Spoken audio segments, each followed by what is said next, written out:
in Libya, they were openly giving weapons. And if you click on the links there, you could see in the classified CIA briefing, they were saying, oh, these people that are fighting Gaddafi that were arming were the same people who we were fighting against in Iraq. And they're like, yep, but the media has no way to prove it. So whatever, who cares? Wow. We show how that Benghazi situation, right? And it's behind the Benghazi picture. It's a little hidden Easter egg in there, talking about how they gave these sophisticated shoulder-fire heat-seeking missiles that you could shoot planes and helicopters out of the sky. They gave thousands of them to these terror proxies that they wanted to fight Gaddafi, including Al-Qaeda. And Al-Qaeda went and gave those around to terrorist groups all over Africa.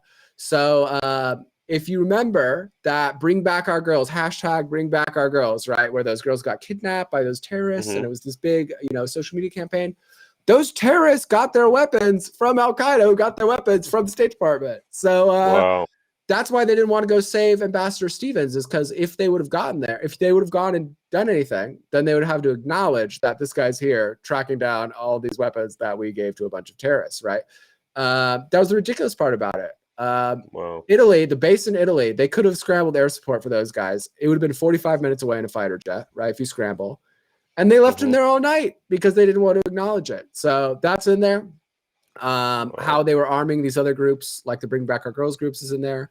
I talk about how we turned the most prosperous country in Africa into this backwards hellhole that now has these open-air slave markets. Yeah. Where you could go buy a human being in Libya right now, like a person, not just for their time, but for their life. You can go buy a person for $200 to $300 in Libya. And that never existed before. Yeah, well, it wasn't happening under Gaddafi. Gaddafi was nowhere near the person that they're saying he was. In fact, when this was all going down, Gaddafi was trying to negotiate and essentially saying, I'll do whatever you want. I'll make whatever concessions you want. And they just ignored that and said, no, kill him anyways. We want to do this. Italian intelligence in there, I show, was warning, dude, hey, stop messing with Libya, because if you do, we're going to have this massive refugee crisis in Europe. And they ignored that too. So just like kind of the look behind the curtain at some of this war stuff, talking about in Syria, how they said, oh, we're going to go arm these moderate rebels. And it's like, LOL. So if Antifa was, shooting planes out of the sky and blowing up police cars with missiles, would we call them moderate rebels? Like, get out of here. Yeah. So Syria is one of the freest countries in the Middle East. They call it Bashar al-Assad, such a terrible dictator. Oh my God. But guess what?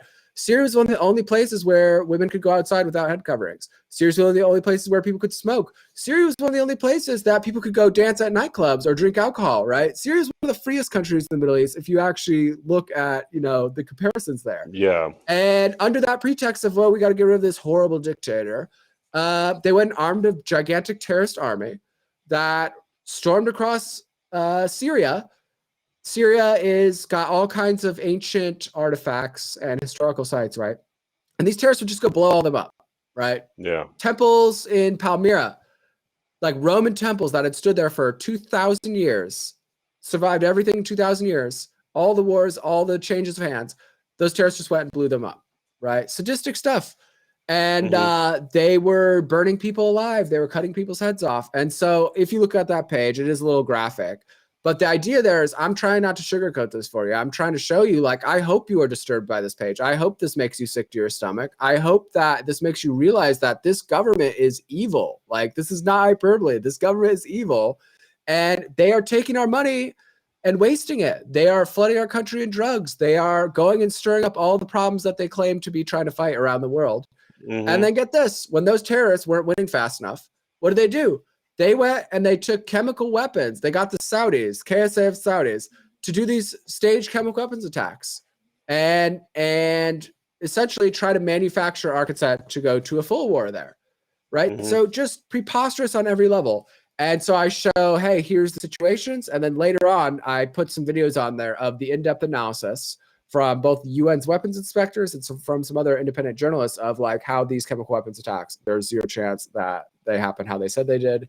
And all of the evidence points to this was something coordinated by the United States coalition of Saudi Arabia, Qatar, and Turkey. Wow, insane! And they basically reduced that country to rubble to at one point, right? Now they're making a bit of a comeback, or there's troops, and this is one of my bones to pick with Trump too, is like, dude, you said no, they said yes, and then you just kind of caved, right? So there's American boots on the ground to this day in Syria, and there's American troops in Syria occupying the oil-rich areas and essentially looting their oil right now to this day. And we have all these crazy sanctions on Syria, right? And who does that affect? When we sanction food, when we sanction all this stuff, is that getting Bashar al-Assad? Is that getting any of the oligarchs in Syria? No, that's just starving a bunch of poor people, right? Yeah, That yeah, their just country like is in already Iraq. destroyed. Yeah, just like it's in Iraq in crazy. the 90s. Yeah.